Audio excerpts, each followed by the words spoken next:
TJ Klune is the New York Times bestselling author of numerous fantasy and LGBTQIA+ romance novels, including Wolf Song, The House in the Cerulean Sea, and In the Lives of Puppets. We know that TJ Klune has legions of fans worldwide and is a Library Reads Hall of Fame author. His latest book, the reissued standalone The Bones Beneath My Skin, was just released February 4th. We are so excited to welcome TJ Klune to the first 50 pages. Thank you so much for having me. I appreciate it. Of course. So who or what sparked your love of stories, and when did you know that you were going to be an author? I knew that I was going to be an author, or at least that I wanted to be an author from a very, very early age. I grew up in the 80s and 90s in rural Oregon, and books were my safety net. They were my life. They were everything wonderful about the world. I loved to read as much as I could. I read anything I could get my hands on. Unfortunately, I lived in a home that was not conducive to having a kid be like that. I got made fun of by my mother and stepfather for my love of reading. I got made fun of for my love of writing. And it was something that I learned early on, as with many things, that something that brought me joy was something that could be taken away. So I fostered this love pretty much in secret. I was that kid, the stereotypical kid that you sometimes see in movies where they're up way too late reading under a blanket with a flashlight. That was me, because that was the only time that I could have that for myself.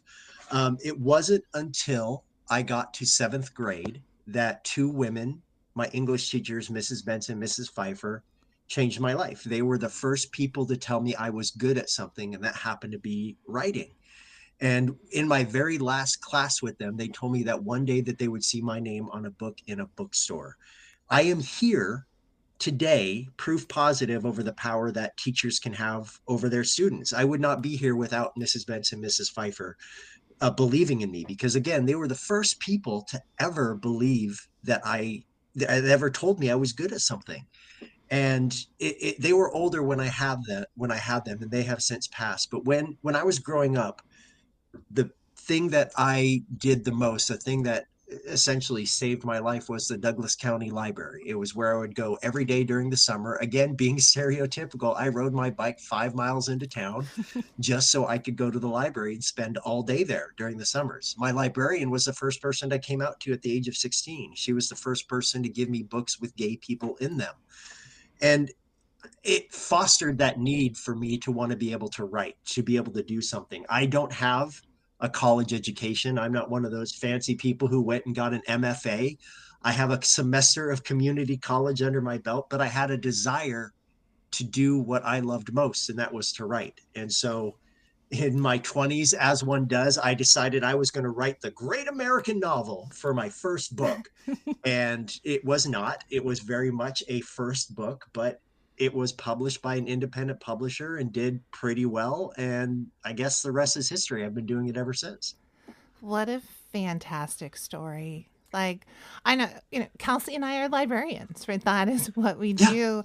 And, I think it just gives us pause to think about those kids coming into the library all the time, because, you don't know what their lives are like at home. You just know that they love books and they love reading. And what a great. And it's heartening to hear that. I've met so many young people across the world who love books as much as I did, or even more. And I can't wait to see what those people become because of their love of books. Let's talk about, and if I can quote you, that Okay. there is nothing more powerful than being able to see yourself in a book. So let's talk about that power. What does it mean to you to be able to see yourself in a book? Well, again, I didn't get to for a very long time. It was something where I knew I was queer by the age of 10. I may not have known exactly what that meant, but I knew that I wasn't like other people in my life. While most of my friends who were all boys were starting to talk about girls, it was never something that was interesting to me. So there was always this sense of otherness that I had, because when you're a kid, that otherness, the things that make you different are the things that set you apart and are the things that could potentially put a target on your back. And at the same time, I was also uh, dealing with undiagnosed ADHD. My parents refused to take me to go get tested, and I had to go do that when I was 18. So you have to imagine this slightly effeminate queer kid in rural Oregon who never shut up and never could sit still, could never sit down and sit through a class the entire way. It intensified that feeling of otherness. And when you got to read books that actually had gay people in them, keeping in mind this was the 80s and 90s. So if there were books written by gay people, chances are they would be AIDS, HIV fiction or nonfiction, because that is what the community was going through at the time. Or if it was not HIV or AIDS fiction or nonfiction, and if there were gay or queer people in books, they were there to teach the straight characters a very valuable lesson by getting sick, by getting hurt, by getting killed. We never got to have the same sort of ending that the heterosexual characters got to have. In fact, the first book that I mentioned that I was given by my librarian was a book called The Frontrunner by Patricia Nell Warren. If you don't know The Frontrunner, that was considered the first critically and commercially successful gay novel. It was written in the 70s by a straight white woman named Patricia Nell Warren. And in this book, the book is about a man named Harlan, who is a collegiate coach, and a runner that he's training for the Olympics named Billy. The book is about their love story, about how they fall in love with each other, come together. And then, sorry to spoil a 50-year-old book, but the very end of the book is Billy running in his heat in the Olympics, and he gets assassinated from the stand, shot in the head, and he dies. Wow. That's the end of the book. So you can imagine the first book you get with gay people in them, about gay people acting like gay people, and keeping in mind this was pre-HIV AIDS when this book was written. So it was very grounded. It was very, I don't want to say erotic, but it was very sensual. But it ended like it did. And that set me on a path, a very specific path. I knew that even at the age of 16, that if I was going to be a writer, if I was going to publish books, I would never publish a book where the queer people suffered just for the story or on the behalf of straight characters. If I was going to write, and if I was going to put queerness front and center, I needed to make sure that my queer people got to have the ending that they deserved. While the road may be rocky to get to that ending, they will get the same ending that has been afforded to so many other straight characters that we never got to see. And I'd like to think I stuck to that, because I know how important it is. Even now in the year 2025, as you mentioned, there are kids that will come into libraries that are questioning themselves and they don't know where else to turn. There are kids who live in rural areas in 2025 that don't have access to the same type of things that other kids in bigger areas might. And so if a kid finds one of my books and they can latch onto that and say, this is what I want to be, this is what I want to do, this is how I see myself, then I've done my job. I've done what I set out to do. And that's the most important thing.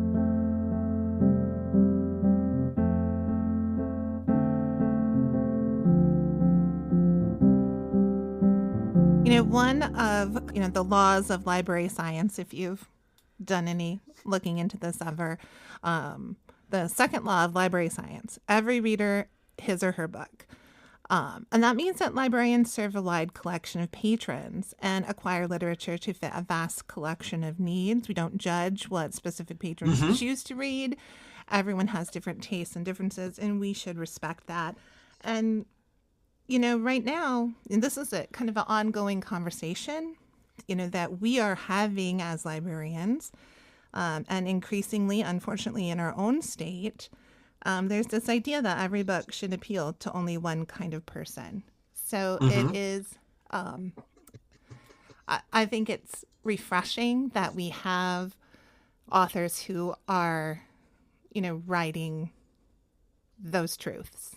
That are putting right. those And I will there. tell you, I write for anybody who wants to read one of my books, but I always write with my queer audience front and center in my mind. That being said, I can't tell you how many messages I've received over the years of people writing into me saying, hey, I am not your I'm sure I'm not your intended audience. I am 50 years old. I'm a straight white male. Or I'm not your intended readership. I'm in my 70s and I am a straight woman. I get so many of those messages, and I always respond to them saying, this book is for anyone who wants to pick it up. Yeah, you're not queer, and you may not necessarily always understand what it means to be a queer person, but picking up a book like that gives you the chance to walk a mile in someone else's shoes, at least for a little bit. And if you can walk away not necessarily understanding that completely, but having a new kind of empathy for it, then that is wonderful. You don't need to be gay or straight to pick up a book. It doesn't matter if the book is about gay or straight characters. If you want to pick up a book, read it, do it. I had a gentleman come to one of my events last year with a copy of my book, In the Lives of Puppets. He was a straight guy, and he told me that his daughter had given him that book to help him understand her asexuality. Wow. And it helped. Yeah. Because he didn't quite understand what his daughter was going through. But after reading that book, after getting it from his daughter and reading about an asexual character, he said it helped him have a new understanding and helped to better his relationship with his daughter.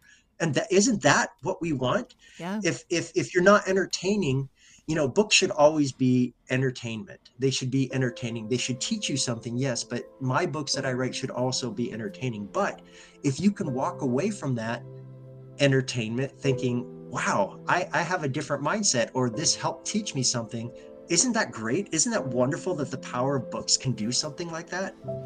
I just want to clap for a minute. Maybe we can add some real applause sound effects. Mark's made some crazy sound effects for us before. So. Right.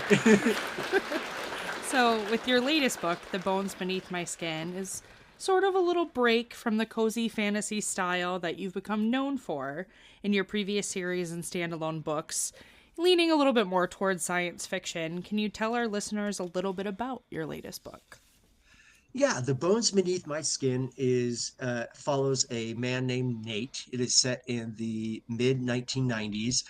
As the book opens, Nate is about as low as a person can get. He has lost his job as a journalist in DC due to some unethical practices on his part.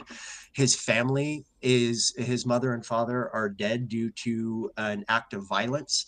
And Nate and his only remaining surviving family member, his brother wants nothing to do with him. So Nate, with nothing left, goes to his family's mountain cabin in the Cascade Mountains of Oregon. He's expecting it to be empty when he gets there so he can recoup, refresh, figure out what his next steps are. But when he gets there, he finds that the cabin is not empty. Inside is a man with a gun who calls himself Alex, and with Alex is a little girl who calls herself Artemis Darth Vader. And the book then opens up into this wild adventure where Nate has to decide whether to believe what Alex and Artemis are telling him or to let himself drown in his misery, that the lowest point of his life. And it's this, to me, it's a beautiful story about not just these big, huge, cosmic things that are happening, but it is this beautiful story about three disparate people who are from separate puzzles, yet when they come together, their pieces fit. It may not form the same picture that the three separate puzzles had, but it forms a new picture. And this book could not exist without Alex, without Nate, and without Artemis. All three are main characters, and all three share basically the same amount of page time. This book could not exist with only two of them. Yeah. And I think that kind of those different levels of connection that you create between them at different moments, whether, it's Nate being sarcastic towards Alex or, Art quoting from the never ending pile of Westerns that she reads, just kind of having those little moments. Those Louis L'Amour popcorn books. Yep. Yeah, exactly. And I let you use the phrase wild adventure, and I think that is really what it feels like. And I loved best-selling author Jennifer Armentrout's blurb review of your book. If I'm just going to quote her, she says, "Are we going on an adventure? Yes we are. This is the sci-fi romance adventure you never knew you needed. It is genre bending elements of, some different things in the story. But where did the inspiration for the story come from? So, so this book was originally an idea I had in 2015, and it was going to be something very different. I wanted to put my own spin on a certain kind of story. I don't want to necessarily call it a trope because I think it's bigger than that, but a certain kind of story. So let me give you an example. Even though I didn't want to write, I wasn't going to make it horror. One of the big inspirations that I wanted to use was Stephen King's It, not about the clown, not about the horror, but about this idea of a group of young people in an adult novel having to come together to do something. Mm-hmm. That was the basis, where my starting off point. So then as I thought about it more and more, I started to develop this idea. Okay, what if we had this group of teenage boys, and what if this girl came to their town, new girl, and she had these weird powers, and the whole idea was to protect them. Wouldn't you know, in 2016 a little show called Stranger Things came out, and I was like, mother what is this? How did that happen? And so I was like, well, it does. So like that happens every now and then. For example, I had this idea that would eventually become Under the Whispering Door, my novel about death and grief. But before I got to that point to writing that story, my jumping off point was a very specific scene in the movie Beetlejuice, where Gina Davis and Alec Baldwin essentially go to the afterlife, and it's this office space bureaucracy, right? Yeah. They go in and they have to fill out all these papers. So I thought, what if I expanded on that? What if like I had this thing where the afterlife was basically a bureaucratic nightmare full of red tape, and there was like, I don't know, like a point system assigned to how good or bad you were. And then what happened the next year? The Good Place came out and did the exact same thing that I was thinking of doing. And I was like, it happens. So going back to Bones, when Stranger Things came out, I was like, well, there goes my idea. So I sat back and just put it in the back of my mind. I knew that maybe something would come of it, maybe it wouldn't. But then I came across a name that I had not heard in years. And that name was a man called Marshall Applewhite. If you are of a certain generation, that name might ring a bell. If it does, but you don't know quite where to put it, it's because Marshall Applewhite was a cult leader for a group called Heaven's Gate. In the late 90s, a comet was discovered called Hale-Bopp. Marshall Applewhite and Heaven's Gate believed that there was an alien spacecraft in the tail of this comet, and that when the comet passed by Earth, he and his followers would ascend into the spacecraft and leave the Earth behind. Even now, today, you can go online to YouTube and look up all of Marshall Applewhite's videos. He was constantly recording himself talking about his beliefs, what he believed would happen after they left, the state of the world. Marshall Applewhite is a very charismatic figure, as cult leaders tend to be. He's very strange looking too. He has very leathery tan skin. He's bald, his ears stick out, and he has the most inhuman eyes I have ever seen on a person. What happened to this cult? They died by mass suicide.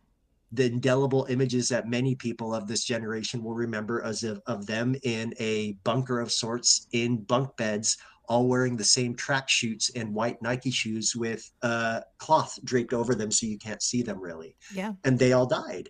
And it was akin to something, say, like Jim Jones in Jonestown or David Koresh in Waco. These people believed so much that something was going to happen that they were willing to give up their friends, their family, their jobs, their lives, their finances, all to follow this one person. And that kicked off this research binge on my end, not because I was thinking about it for the book necessarily, but I was very interested in the psychology behind cults. Why is it that one person, one charismatic person, why can they impose their will on people, and to the point where they obliterate that person's free will? They obliterate that person's choices to the point where they follow them. If you want a more recent example, think of QAnon Yeah. with that propped up online during the first Trump administration. That is a cult. It's fascinating to me, these figureheads that are put up in front of everybody, and that everything they say we are supposed to blindly follow and believe and hope, and many people do. And I'm fascinated by that, how that happens.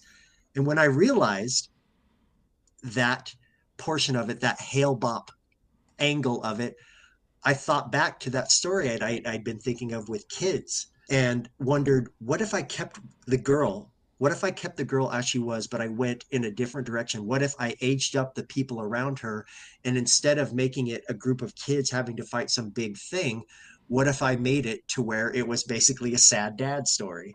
We know sad dad stories because they're very prevalent. If you want a more recent example, look at, say, the HBO show The Last of Us is a sad dad story. Yeah. So I wanted to be able to do that with this and give these characters, basically put them in a queer action movie, because we never get to see queer people in action movies. Imagine if Bruce Willis at the end of Die Hard was like, and there's my husband. It would have been such a better movie. Gays make movies so much better.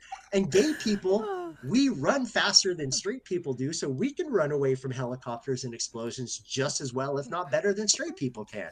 And so that's how the book came to be. So when you decided on Artemis Darth Vader, and you started with that character, how did that character evolve for you? Was, she always the kind of followed the structure you planned for her, or as you were writing the book, did her character change and evolve in ways you didn't expect? I think so, because going into this book, I knew that, I'll be as spoiler free as I can, Sure. but I knew that going into it, that Artemis was not just what she appeared to be. In appearance, at first blush, Artemis is a 10-year-old girl. And when you're writing children, you have to be very careful that you don't fall into the trap of making them too precocious, meaning you don't want them to sound like little adults every time they open their mouth. Yeah. I've fallen victim to that before. I will admit I've done that before. But with this book, I wanted to actually have the mind of a child, even if necessarily that wasn't the mind of a human child. I wanted to have the mind of a child, because think about it. If you were plucked from your world, the world that you know, this earth, and plopped down into an alien world, wouldn't you be curious about everything? What is that? What is that? What is that? What is that flower? What is that deer-like creature? What is this flora? What is this fauna? You would question everything. And what do kids do? They never stop asking questions. Their curiosity is how they learn about the world. So Artemis, as she developed in this character, I realized that I wanted to make this little girl, who wasn't necessarily a little girl at all, have the curiosity of a child, because she is not necessarily from here. So she is exploring and wondering about all these things. She finds, Louis L'Amour Westerns. She finds bacon. She finds ways to freak Nate out just by saying a few words. It's curiosity. She's exploring. She's testing boundaries and butting up against them to see if they can bend or break. And that's what kids do. And I love that about them. In fact, I wrote this book, and then immediately the book I wrote after this was The House in the Cerulean Sea. Artemis, in a way, is a precursor for who the kids on the island would be. I often think about what would happen if Artemis met somebody like, say, Lucy, the Antichrist. How would that go? I do have to say, I did love Artemis's obsession with bacon. I was like, that's fine. I did too. I feel like, doesn't everybody go through that when they first try bacon? Well, yeah, and the fact that so many different kinds of meat can come from the same animal. What is this? Because kids think about that stuff. Adults, I know, we don't they do. think They do, about and they ask where stuff questions, comes from or why or right. And some of the questions they may ask could be really out of pocket, but that's a kid because they don't have a filter.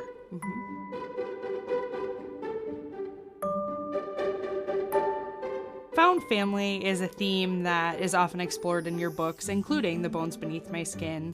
Why is this something that you come back to time and time again? I thank you for asking this question. I really appreciate it. It gives me the chance to say that if you spend any amount of time online, you'll see that marketing is now, look, this book has found family. Yeah. One of those little graphs with the little arrow that points down to the book cover. It says found family in funny stylized letters. It's a trope. People have, it's been tropified. But what I need people to understand is that found family comes from a very real place. That comes from queer people.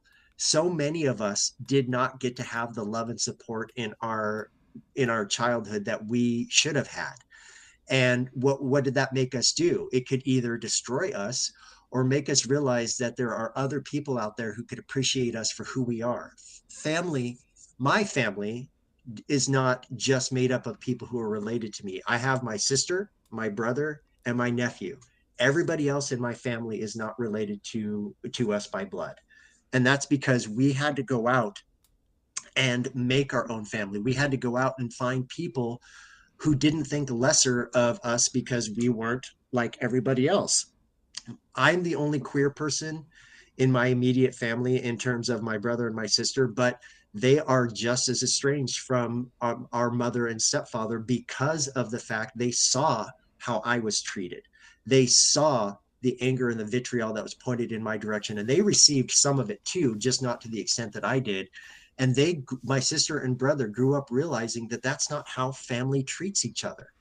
And I can't say that I was the sole reason that they cut off those. They had their own issues and things with our mother and stepfather, but we went out into the world and made our own families, which, I was just at Emerald City Comic Con over last weekend, and I got to meet so many amazing people at these shows. But at the shows that I did, at the panels that I did, you could visibly see queer people relaxing in the audience when we were talking about queerness and family and hope and joy. Because now in 2025, so many of us are terrified of what the future could hold. And not just, I'm relatively safe. I'm a cis white gay, but there are trans people who are getting attacked every single day and being told that they are not normal, being told that they are somehow lesser than everybody else because they are trans. So when we get to come together in a community like setting and talk about queer joy, queer happiness, queer revenge, we are getting that moment just to breathe, just for a little bit. And that in a way is like family, because we are talking about things that are important to us, but also remembering to laugh and to be happy, because what everybody wants is to steal our joy, and we should never let them have it. And I think there is, power and hope in having that community. There absolutely is, because, in 2025, when it seems like the world is on fire, when you get to have at least, an hour, that's how long these panels lasted. When you get to have an hour, when you're surrounded by people who think like you, who are like you, who may be queer like you, maybe neurodivergent like you, it's like you get to have a little reprieve before you have to go back out into the real world and face all the darkness that we have. But when you walk out back into the real world, you're carrying a little piece of light with you that you may not have had before.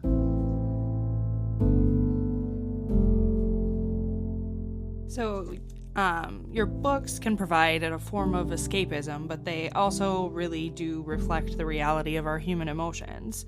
And grief plays a significant role in this story. And, grief is such a universal experience. At some point, we all grieve loss. And you bring this into the story in such a really touching way. And to quote the book, we are all dust and stars. What has your life experience taught you about grief and then, in turn, living?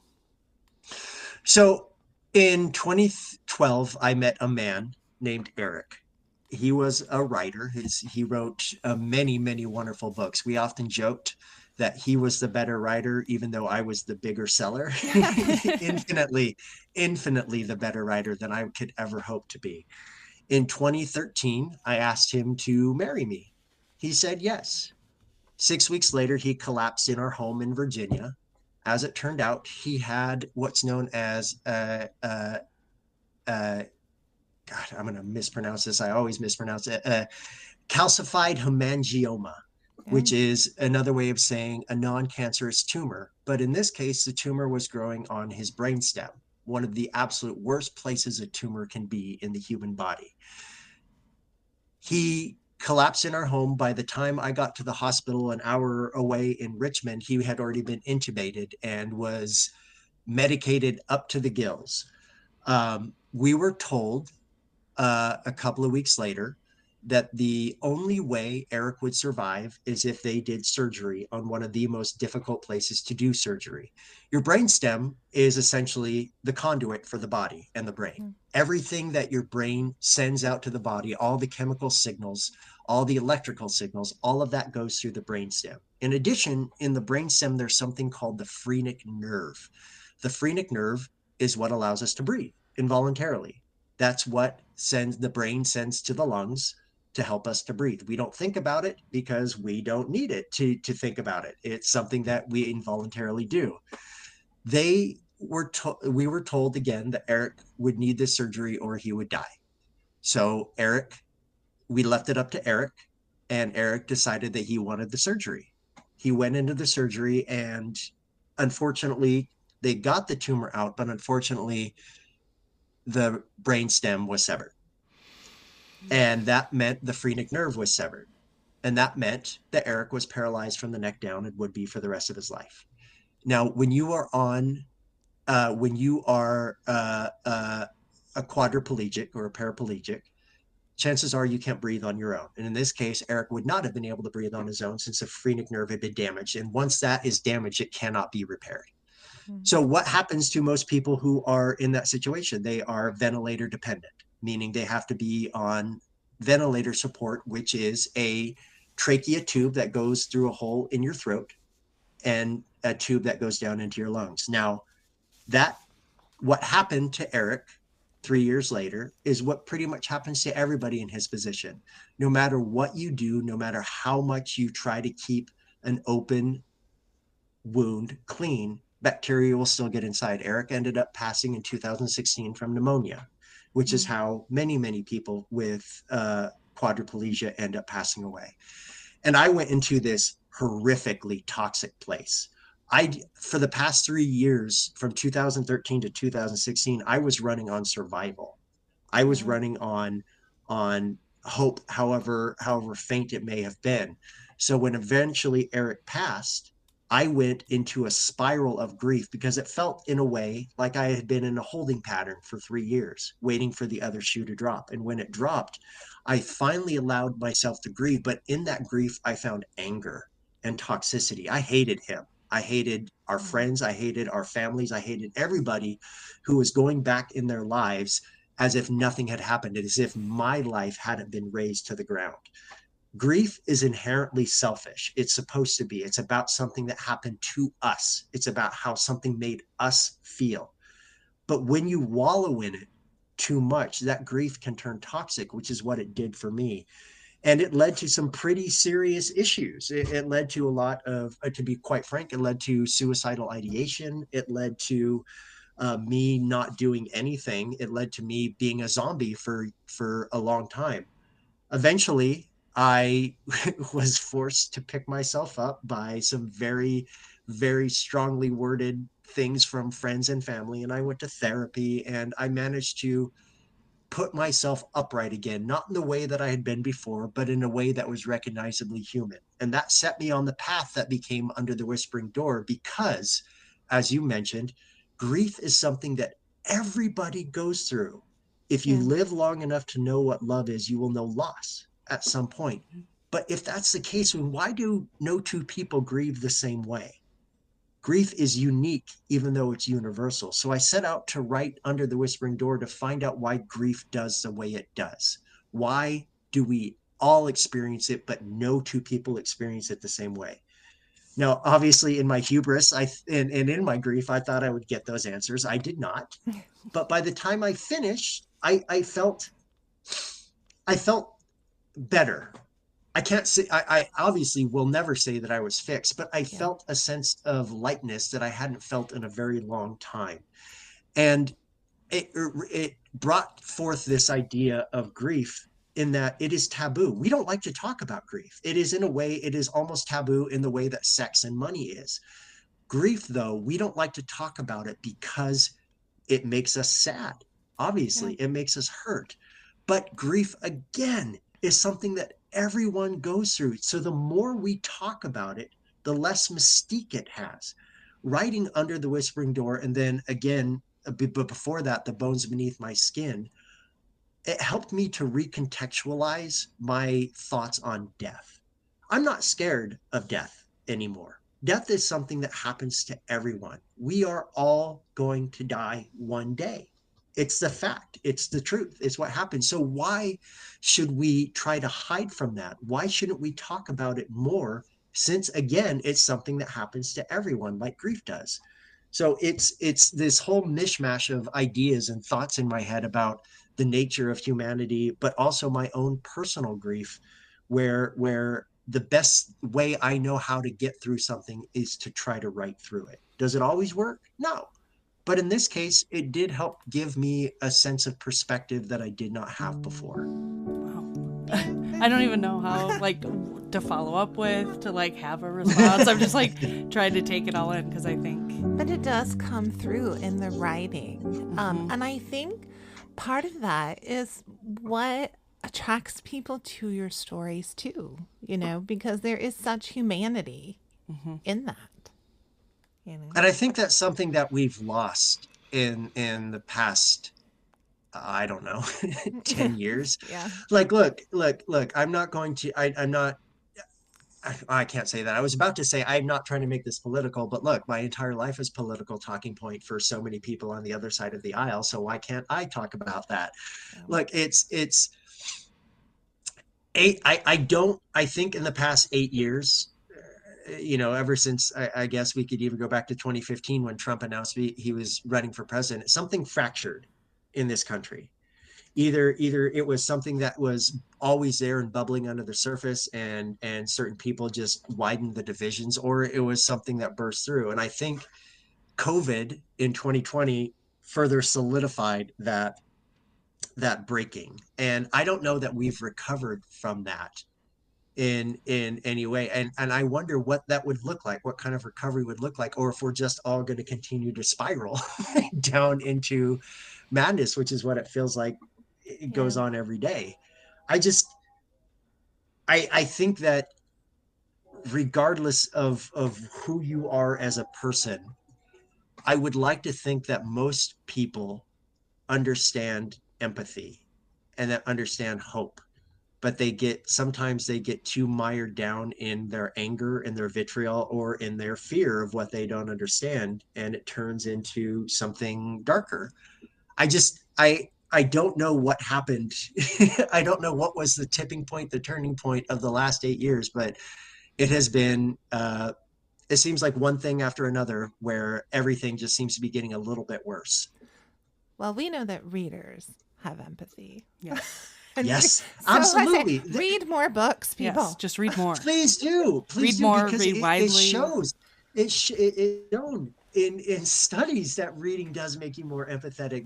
Reading makes you more worldly. Reading makes you understand people better because you are reading about things that you may not ever experience in your life, but for that moment you are experiencing it, and it can help you understand the world just a little bit better. I don't think there's I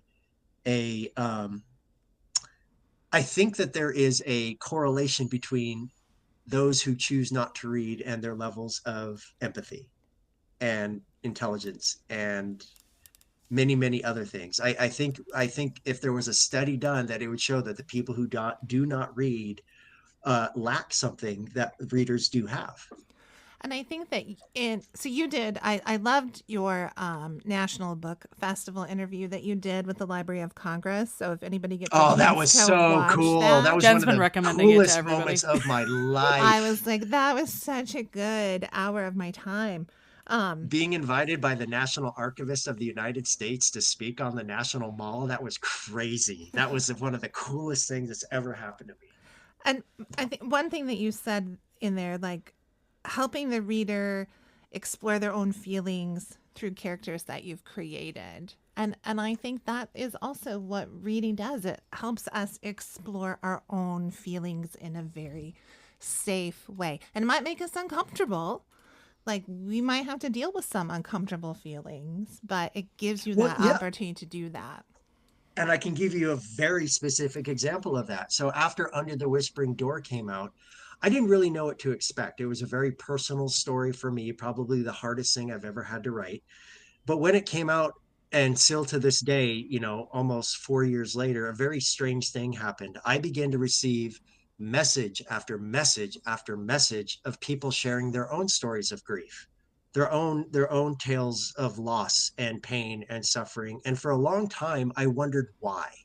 Why were people feeling like they could share that with me? And then I realized that it is so much easier to tell a stranger something hard than it is to tell someone you love. These people don't know me aside from my books. I am technically a stranger to them, but they can know me through my writing and through what I went through. And I was very open and honest about why I wrote Under the Whispering Door. And I think people saw that, or they read Under the Whispering Door and realized that I understood. And so rather than maybe telling somebody they're close to, they told me, a veritable stranger, their stories of grief. In a way, I liken it to going to therapy, even though I'm not qualified anywhere near enough to be a therapist. But when you go to therapy, you go there because that person isn't going to judge you. You tell them the hard things that maybe you can't tell people in your life because you don't know what their reaction is going to be and you're worried about that. So when I got to be essentially the secret keeper for all these different kinds of stories of loss and pain and hope.